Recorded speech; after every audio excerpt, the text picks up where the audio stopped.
please subscribe and don't forget to press the bell icon to get notified whenever we upload a new video.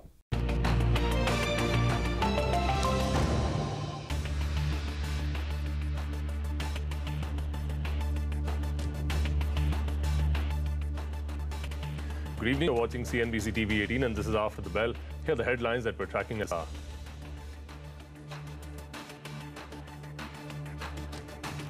Rupee weakens to a fresh lifetime low, hits 7.7 for the dollar, back of strong dollar demand.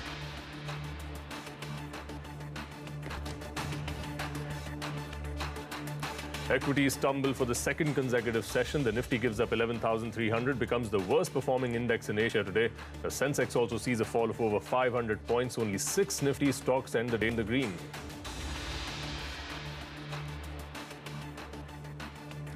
And no relief from the fuel price surge after an increase of 14 paise. Petrol is selling at a fresh high of 88 rupees and 26 paise per litre in Mumbai.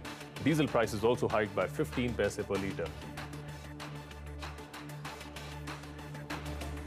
The Supreme Court orders a status quo on the RBI's February 12th circular, offers a 2-month window for resolution of large stressed assets in the power, shipping and sugar industries until it hears the case in November.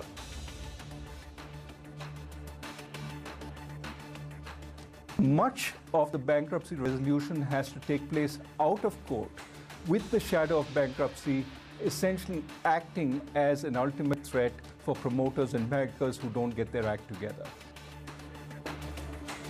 Former RBI Governor Raghuram Rajan calls for more bad loan resolutions outside the court. He fears the NCLT could get blocked. That is not up to bankruptcy courts to deal with every small case. IPO rules for insurance companies are set for a rejig. Sources say the sector's regulator IRDA is in talks with the SEBI for a review and may seek an increase in the minimum public shareholding period as well as a reduction in portion allotted for QIPs. That's a CNBC-TV18 exclusive.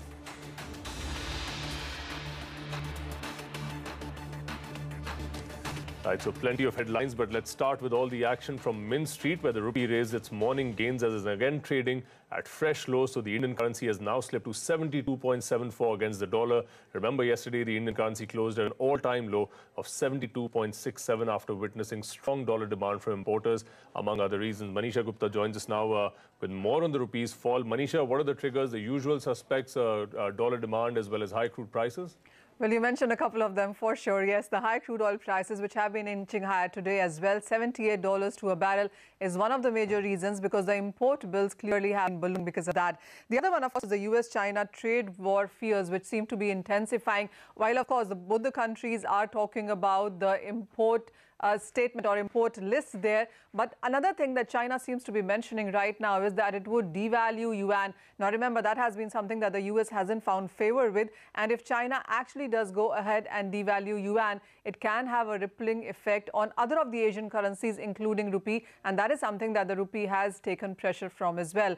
The current account deficit has been yet another thing. Well, various reports will tell you that there is an expectation that you will see that number at 2.8% of GDP for this year. Last year was 1.9%. So everywhere that you look, there is a point where you are looking pain coming in from in sense of the Indian rupee there. Of course, there hasn't been any strong verbatim or talk coming in from the government and the RBI as well, and that of course has led to a lot of bears going forward and shorting rupee and going long onto the US dollar as well. Apart from that, it also has to do with the FII outflow numbers. The decline in equity markets that actually saw a severe decline today also has impacted the currency. Many of the bankers that we are talking to do tell us that this perhaps also is not a bottom. 73 and beyond the kind of levels that you are hearing on the street quite soon now on the rupee. Right, Manisha, absolutely. Many thanks. So a comprehensive wrap there of all the triggers that are impacting the rupee as of now. We haven't yet heard of any remedial measures as yet. But from Main Street, let's take a look at Wall Street, where markets witnessed the biggest two-day fall in over 7 months. So Nifty 1.3% ending below the 11,300 mark. Sensex tanking more than 500 points. The broader markets also fell in line with the benchmarks, with the banks and mid-caps closing with cuts of 1.5%. The mid-cap index, in fact, reaching 19,000 mark in the process. So Tingle joins us now with all the detail. Anuj, bears making merry for the second run now. Well, from greed to fear, that's how the pendulum swings, and that's the case for the markets over the last 1 month. Today also, it was the same combination of rupee, crude, market sell-off that's continuing to play havoc. Banks are hitting it from the front. Even IT stocks are joining in. There's not too much more talking about individual stocks, but I just want to point out a few large stocks with this relentless pressure. HDFC Bank, ICICI Bank, and in today's trade, Titan. There are a couple of other stocks like ITC as well, where there has been some sort of pressure. But even the IT stocks actually today sold off from the highest point, especially in the mid-cap IT pack, where you had a lot of stocks like Hardware, NIT Tech from the day's highest point, falling quite a bit. In fact, NIT Tech was down about 6%. And then, of course, there were other losers like PFC, Max Financial, REC, Ajanta Pharma. So all in all, a weak day. What next? Now, this is a market which is now falling under its own weight, and it needs something which would scare the bear. Till the time that happens, all rallies are likely to be sold into. Just like you saw today, there were rallies, but they were sold into, and towards the end, it became capitulation. Right, absolutely, Anuj. Many thanks for taking us through the day's market action. So read across the screen right there. But a day after opposition parties called for a Bharat Bandh and organized protests across the country, oil marketing companies have hiked the price of petrol and diesel yet again. In Mumbai, the price of petrol has been hiked by 14 paise to 88.26 rupees a litre, while diesel has been hiked by 15 paise per litre to 77.47 rupees. In fact, in Maharashtra's Parbhani city, the price of petrol has crossed 90 rupees and is currently retailing at 90.11. In Delhi, the price of petrol is now 14 paise more than yesterday at 80.87 rupees per litre. And for now, there's no respite in sight, with the government ruling out a cut in excise on petrol and diesel as well. But while fuel prices are soaring back home, there's no letting up in the global crude rally as investors wait for US sanctions on Iran to kick in. The sanctions would mean lower supply of oil and therefore a higher price. Now, according to Facts Global Energy, the US sanctions on Iran could drive prices to $100 a barrel by the time those sanctions hit. But let's take a look at where prices are trading today. So Brent is significantly higher at $78 a barrel, and WTI and NYMEX is closing in on the $68 mark. So you have those on your screen. In fact, Brent just short of the $78 mark now. NYMEX continuing upwards to $68. But back home, the Supreme Court has offered a 2-month window for resolution of large stressed assets in the power, shipping as well as sugar industries. Hearing a petition filed by these sectors, the court transferred all the cases filed before various courts to itself and ordered a status quo on the RBI's February 12 circular that had given a 180-day deadline for resolving these cases. And failing that, they were supposed to end up at the National Company Law Tribunal, or the NCLT. So status quo now means that no case can be filed before the NCLT until the Apex Court hears this case again in November. In fact, former RBI Governor Raghuram Rajan has called for more bad loan resolutions outside the courts, as he fears the NCLT could get clogged. In an exclusive conversation with CNBC-TV18's Lata Venkatesh, Raghuram Rajan said it's not up to the bankruptcy courts to deal with every small case. He's added that these courts should be reserved as a final threat if resolution is not found. Listen in. My worry is we tend to look at one-off situations, a loan going bad. Well, bankers have to exercise business judgment. And if the overall economic environment is one of optimism, they get infected by that. The fact that a loan goes bad when it is made under such circumstances doesn't necessarily signify corruption or even incompetence. It could signify the general expectation is of strong growth. I don't think bankers should be faulted for that. The real problem comes, however, that when you have identified loans going bad, you should work very hard to either put them back on track or essentially get out if you can. That process hasn't worked well in India. The exuberance, the bad loans, that's something other countries have also experienced. But the cleanup, both by the bankers' side, as well as the support given by government agencies and so on, hasn't worked as effectively. Well, would you, I mean, we are now pinning a lot of hope on the bankruptcy code and the NCLT process. At least 2 big defaulters have been brought to book, and checks have been written by new promoters to the bankers. Are you now more confident that the stock of defaulters, the stock of bad loans will be resolved sometime soon?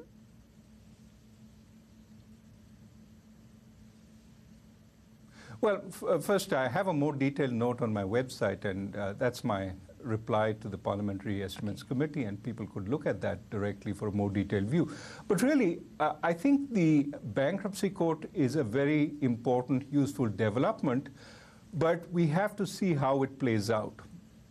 Remember when SARFAESI was brought in, when the debt recovery tribunals were brought in, there was a lot of anticipation that these would resolve previous debt problems.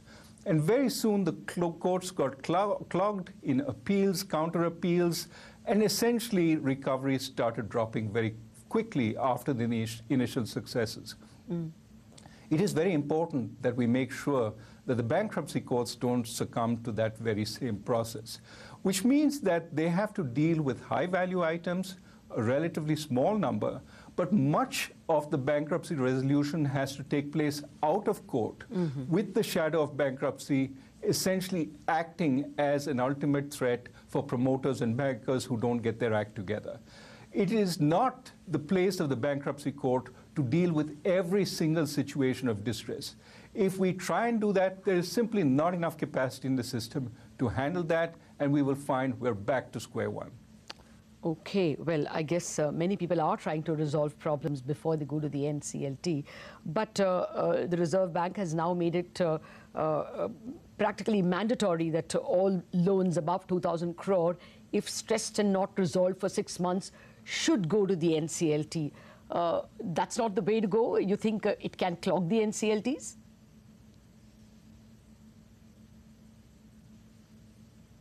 Well, I think the point here is to give some time for people to try and resolve their problems and to essentially make sure it's not indefinite. And I think you can pick the time that you give, but ultimately there has to be a threat. If they don't resolve it, then it goes to the final sort of showdown.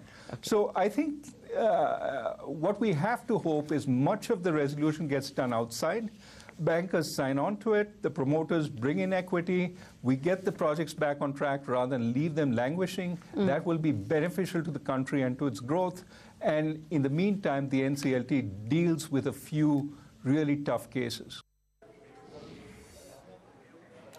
And staying with bad loans, what impact will the Supreme Court's order for a status quo on RBI's February 12th circular have on the debt resolution push? To discuss that, we are joined now by Ashwin Parekh, Managing Partner of Ashwin Parekh Strategy Advisory, and Shireen's here to take us through that conversation. Shireen, over to you. Well, thanks very much. Yes, let's go right across to Ashwin Parekh. Mr. Parekh, appreciate you joining us here on CNBC-TV18. First up, I want to ask you what you make of the Supreme Court's decision today to issue a status quo on the Reserve Bank's 12th February circular.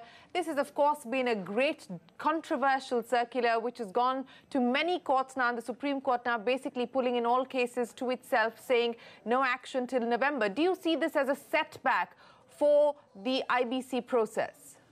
Well, I mean, in some form it is a setback. I mean, it's a large setback. And the reason is, I mean, the ground on which it now may get sort of, examined and eventually challenged perhaps, is the period, let's say, within which, let's say, the NPA accounts have to be moved to NCLT IBC process.